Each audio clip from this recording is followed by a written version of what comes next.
Bible in a Year Live Chronological Project, Week 9, Day 1, New American Standard Bible.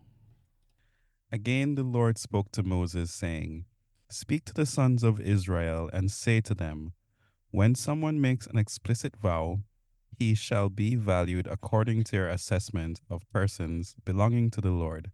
If your assessment is of a male from 20 years even to 60 years old, then your assessment shall be 50 shekels of silver by the shekel of the sanctuary. Or if the person is a female, then your assessment shall be 30 shekels. And if the person is from 5 years even to 20 years old, then your assessment for a male shall be 20 shekels, and for a female 10 shekels. But if the person is from a month even up to 5 years old, then your assessment shall be 5 shekels of silver for a male, and for a female your assessment shall be 3 shekels of silver. If the person is from 60 years old and upward, if a male, then your assessment shall be 15 shekels, and for a female 10 shekels. But if he is poorer than your assessment, then he shall be presented before the priest, and the priest shall assess him according to the means of the one who vowed. The priest shall assess him. Now, if it is an animal of the kind that one can present as an offering to the Lord, any such animal that one gives to the Lord shall be holy. He shall not replace it nor exchange it, a good for a bad, or a bad for a good. Yet if he does exchange animal for animal, then both it and its substitute shall become holy. However, if it is any unclean animal of the kind which one does not present as an offering to the Lord, then he shall place the animal before the priest, and the priest shall assess it as either good or bad. As you, the priest, assess it, so shall it be. But if he should ever want to redeem it, then he shall add a fifth of it to your assessment. Now, if someone consecrates his house as holy to the Lord, then the priest shall assess it as either good or bad. As the priest assesses it, so shall it stand. Yet, if the one who consecrates it should want to redeem his house, then he shall add a fifth of your assessment price to it, so that it may be his. Again, if someone consecrates to the Lord part of the field of his own property, then your assessment shall be proportionate to the seed needed for it, a homer of barley, seeded at 50 shekels of silver. If he consecrates his field as of the year of Jubilee, according to your assessment, it shall stand. If he consecrates his field after the Jubilee, however, then the priest shall calculate the price for him, proportionate to the years that are left until the year of Jubilee, and it shall be deducted from your assessment. If the one who consecrates it should ever want to redeem the field, then he shall add a fifth of your assessment price to it, so that it may belong to him. Yet if he does not redeem the field, but has sold the field to another person, it may no longer be redeemed.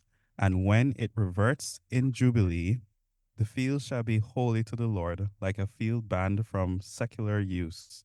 It shall be for the priest as his property. Or if he consecrates to the Lord a field which he has bought, which is not a part of the field of his own property, then the priest shall calculate for him the amount of your assessment up to the year of Jubilee, and he shall on that day give your assessment as holy to the Lord. In the year of Jubilee, the field shall return to the one from whom he bought it, to whom the possession of the land belongs. Every assessment of yours, moreover, shall be by the shekel of the sanctuary. The shekel shall be 20 gerahs. However, a firstborn among animals, which as a firstborn belongs to the Lord, no one may consecrate. Whether ox or sheep, it is the Lord's. But if it is among the unclean animals, then he shall redeem it according to your assessment, and add to it a fifth of it. And if it is not redeemed, then it shall be sold according to your assessment. Nevertheless, anything which someone sets apart to the Lord for destruction out of all that he has, of a man or animal, or of the field of his own property, shall not be sold nor redeemed. Anything set apart for destruction is most holy to the Lord. No one who may have been set apart among mankind shall be ransomed. He must be put to death. Now all the tithe of the land, of the seed, of the land, or of the fruit of the tree, is the Lord's. It is holy to the Lord. If therefore someone should ever want to redeem part of his tithe, he shall add to it a fifth of it. For every tenth part of the herd or flock, whatever passes under the rod, the tenth one shall be holy to the Lord. He is not to be concerned whether it is good or bad, nor shall he exchange it. Yet if he does exchange it, then both it and its substitute shall become holy. It shall not be redeemed. These are the commandments which the Lord commanded Moses for the sons of Israel on Mount Sinai. Now the Lord spoke to Moses in the wilderness of Sinai in the tent of meeting on the first day of the second month, in the second year after they had come out of the land of Egypt, saying, Take a census of all the congregation of the sons of Israel, by their families, by their fathers' households, according to the number of names, every male, head by head, from 20 years old and upward, whoever is able to go to war in Israel. You and Aaron shall count them by their armies. With you, moreover, there shall be a man of each tribe, each one head of his father's household. These then are the names of the men who shall stand with you. Of the tribe of Reuben, Elizur, the son of Shedeur. Of the tribe of Simeon, Shelumiel, the son of Zurishaddai. Of the tribe of Judah, Nashon, the son of Amminadab. Of Issachar, Nethanel, the son of Zuar. Of Zebulun, Eliab, the son of Helon. Of the sons of Joseph, of Ephraim, Elishama, the son of Ammihud. Of Manasseh, Gamaliel, the son of Pedazur. Of Benjamin, Abidan, the son of Gideoni. Of Dan, Ahiezer, the son of Ammishaddai. Of Asher, Pagiel, the son of Okran. Of Gad, Eliasaph, the son of Deuel. Of Naphtali, Ahira, the son of Enan. These are the men who were called from the congregation, the leaders of their father's tribe. They were the heads of division of Israel. So Moses and Aaron took these men who had been designated by name, and they assembled all the congregation on the first day of the second month. Then they registered by ancestry in their families, by their father's household, according to the number of names, from 20 years old and upward, head by head, just as the Lord had commanded Moses. So he counted them in the wilderness of Sinai. Now the sons of Reuben, Israel's firstborn, their descendants by their families, by their fathers' households, according to number of names, head by head, every male from 20 years old and upward, whoever was able to go to war, their numbered men of the tribe of Reuben was 46,500. Of the sons of Simeon, their descendants by their families, by their fathers' households, their numbered men, according to the number of names, head by head, every male from 20 years old and upward, whoever was able to go to war, their numbered men of the tribe of Simeon were 59,300. Of the sons of Gad, their descendants, by their families, by their fathers' households, according to the number of names, from 20 years old and upward, whoever was able to go to war, their numbered men of tribe of Gad were 45,650. Of the sons of Judah, their descendants by their families, by their fathers' households, according to the number of names, from 20 years old and upward, whoever was able to go to war, their numbered men of the tribe of Judah were 74,600. Of the sons of Issachar, their descendants by their families, by their fathers' households, according to the number of names, from 20 years old and upward, whoever was able to go to war, their numbered men of the tribe of Issachar were 54,400. Of the sons of Zebulun, their descendants, by their families, by their fathers' households, according to the number of names, from 20 years old and upward, whoever was able to go to war, their numbered men of the tribe of Zebulun were 57,400.